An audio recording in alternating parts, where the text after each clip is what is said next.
Assalamualaikum warahmatullahi wabarakatuh. Pada kesempatan kali ini saya akan membahas lagi materi sebelumnya. Mungkin ada yang kurang begitu jelas ketika pertemuan secara online, mungkin karena koneksi.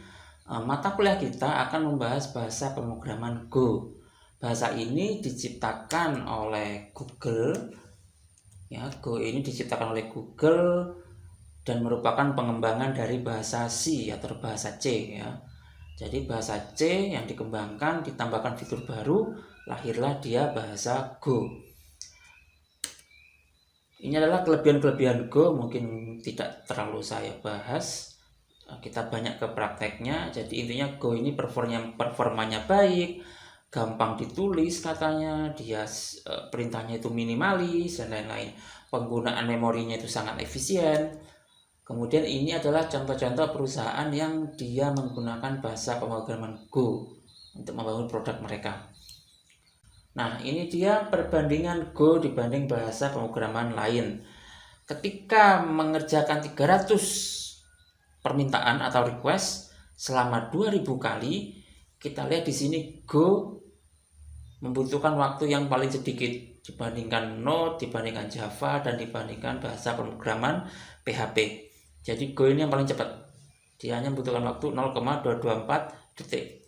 Kemudian ketika jumlah permintaannya ditambah lagi, di sini Go masih yang paling cepat. Jauh lebih cepat dibanding yang lain. Kemudian yang ini adalah ketika diukur berapa sih permintaan yang bisa diproses oleh bahasa pemrograman Go tiap detiknya. Di sini Go mampu memproses 4.500 lebih permintaan dalam setiap detiknya. Bandingkan dengan Node, Java, dan PHP, jauh sekali perbedaannya. Dari sini saja bisa kita lihat bahwa memang performa Go ini jauh melebihi bahasa pemrograman lain. Kemudian ini adalah contoh bahasa pemrograman Go yang paling sederhana. Jadi bahasa pemrograman Go itu diawali dengan penulisan nama paket. Di sini perintahnya itu adalah package. Package itu berarti menandakan kita sedang menyebutkan paket. Di sini perintah ini berarti saya membuat paket dengan nama main. Paket ini bisa diubah, tidak masalah. Jadi ini package memang perintah dari Go, yang main ini adalah nama paketnya. Jadi saya membuat paket dengan nama main. Kemudian baris kedua ini adalah untuk mengimpor library. Jadi library itu adalah sebuah program di mana dalam program tersebut terdapat kumpulan perintah yang siap kita gunakan. Anggap saja library itu sama seperti kalian menginstal aplikasi pada HP. Setiap aplikasi itu punya fitur-fitur sendiri. Misal WhatsApp untuk mengirim pesan, Gojek untuk mesan ojek online, misal seperti itu. Jadi semakin banyak fitur yang ingin kalian gunakan gitu ya, semakin banyak aplikasi yang harus kalian install. Misal kalian cuma butuh kirim pesan, ya sudah cukup WhatsApp, nggak usah install Gojek. Oh ternyata kalian butuh nih, saya ingin bisa pesan Gojek secara online, ojek secara online. Ya kalian harus install Gojek aplikasinya. Jadi semakin banyak fitur yang ingin digunakan, semakin banyak aplikasi yang harus diinstal. Sama seperti pada bahasa pemrograman, semakin banyak jenis perintah yang ingin kalian gunakan, semakin banyak library yang harus dipasang. Di sini berarti saya mengimpor library bernama FMT. Apa sih gunanya FMT? Kenapa kok kita perlu impor FMT? Karena di bawah sini saya menggunakan perintah println. Println ini fungsinya untuk menampilkan pesan pada layar. Nah, jadi karena saya ingin menampilkan pesan pada layar, saya menggunakan perintah println. Karena println itu berada di dalam library FMT, maka saya perlu mengimpor FMT. Ya, bisa dipahami ya. Itu fungsinya mengimpor library. Kemudian di bawahnya mengimpor library ini ada fung main. Fung main ini artinya saya membuat fungsi ya. Jadi fung ini memang perintah bawaan dari Go. Saya ingin membuat fungsi bernama main. Apa itu fungsi? Mungkin kalian pernah ingat di matematika ada fungsi X.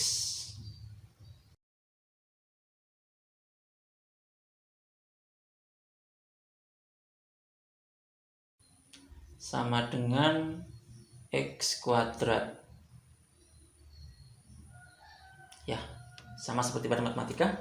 Jadi sebuah fungsi itu dia pasti menerima input. Ini kan inputnya. Misal X-nya ini 1, maka Y-nya sama dengan 1 pangkat 2, kan gitu. Berarti dia menerima input berupa X dan dia menghasilkan output berupa Y dan dia mengerjakan proses berupa X kuadrat. Jadi ini input,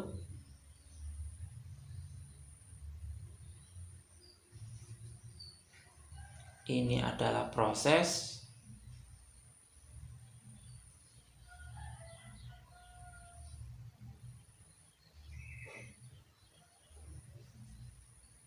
dan ini adalah output.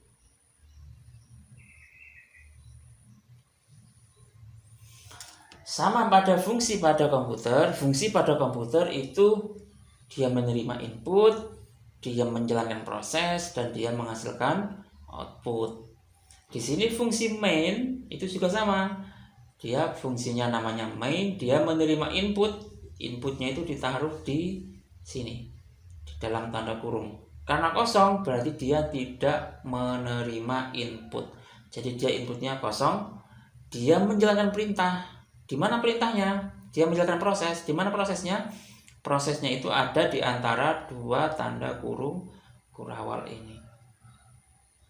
Jadi saya membuat fungsi main dengan inputannya kosong. Kemudian prosesnya adalah dua baris perintah ini. Dan dia kemudian menghasilkan output berupa tampilan pada layar. Jadi fungsi main ini ketika dia dijalankan, dia akan membaca input dulu. Ada nggak inputnya? Oh, nggak ada input. Kalau nggak ada input, langsung dikerjakan yang ada di dalamnya. Apa yang ada di dalamnya? Yang ada di dalamnya adalah ini, println selamat pagi.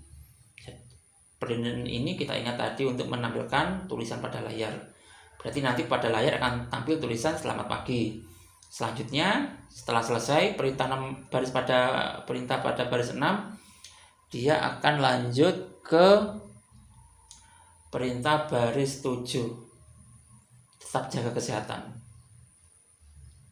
Karena di bawah garis 7 ini sudah nggak ada perintah lagi, maka program ini selesai. Jadi nanti pada layar akan tampil tulisan selamat pagi, tetap jaga kesehatan. Oke. Fungsi main ini adalah fungsi yang istimewa. Kenapa istimewa?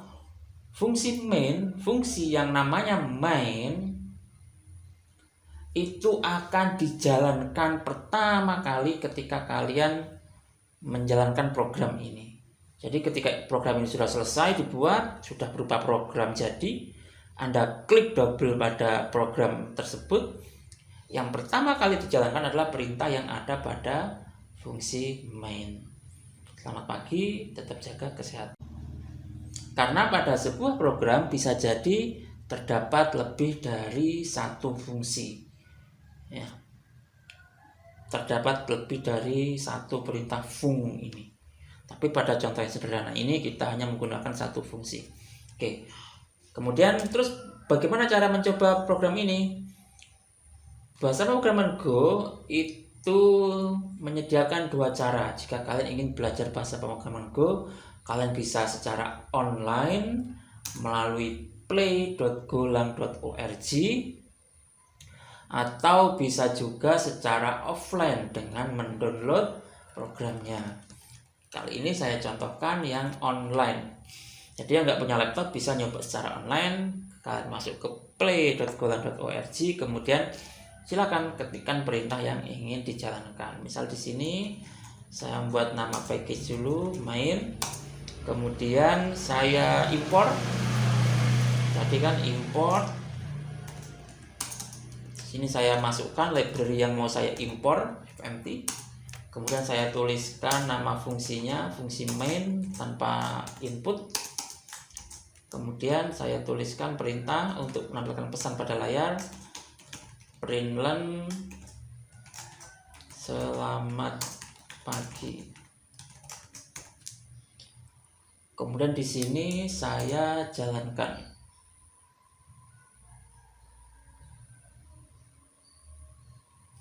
Nah, tampil ya. Kalau saya tambahkan lagi perintah di bawahnya,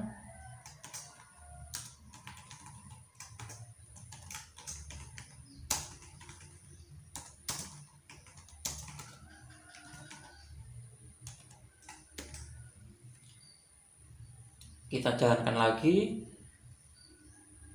Sekarang dia menghasilkan 2 buah baris tampilan. Oke, itu yang online. Kalau yang offline tentu saja kalian download, kalian menginstal. Setelah menginstal, misalnya install sudah selesai, kalian buka command prompt. Oke.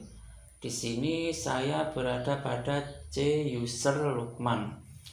Misal saya mau bikin codingnya, kalau pada offline codingnya itu bisa kalian buat menggunakan program apa saja sebenarnya, seperti ini.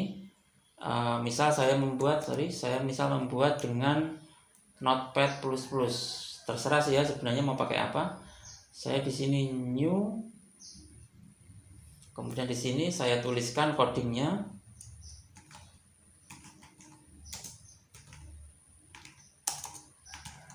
Import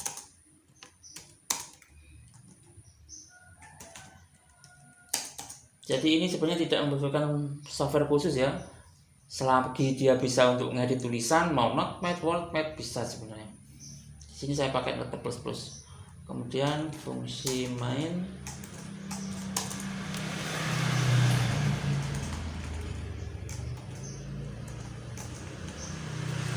oke. Kalau sudah disimpan, nah pada penyimpanan ini diberi nama, kemudian pilih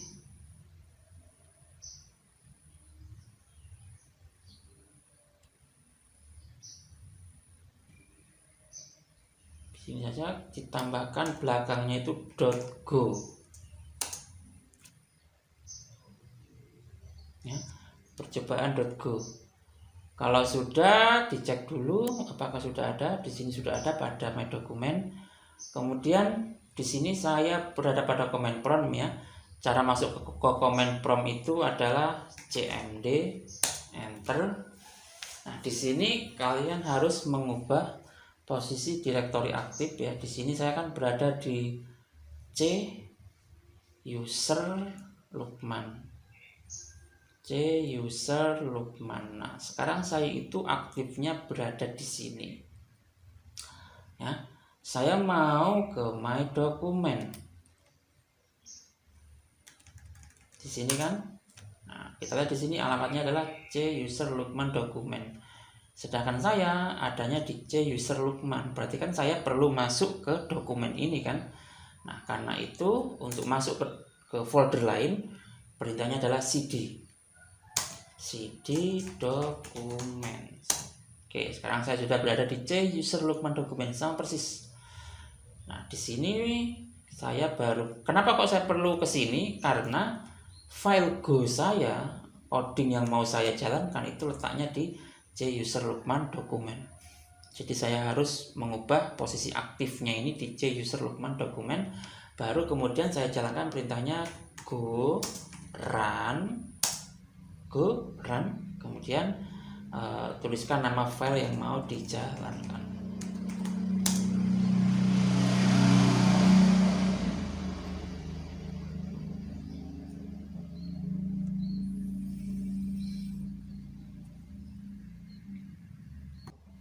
Oke, tips saya lupa tadi, ketika menjalankan Go antivirus terutama Avira tolong dimatikan dulu. Karena Go ini memproduksi sebuah program, kemudian oleh Avira dia dicurigai sebagai virus. Nah, oke, sekarang dia sudah jalan. Oke, mungkin untuk pertemuan yang pertama kemarin sampai di sini untuk versi yang videonya saya akhiri. Wassalamualaikum warahmatullahi wabarakatuh.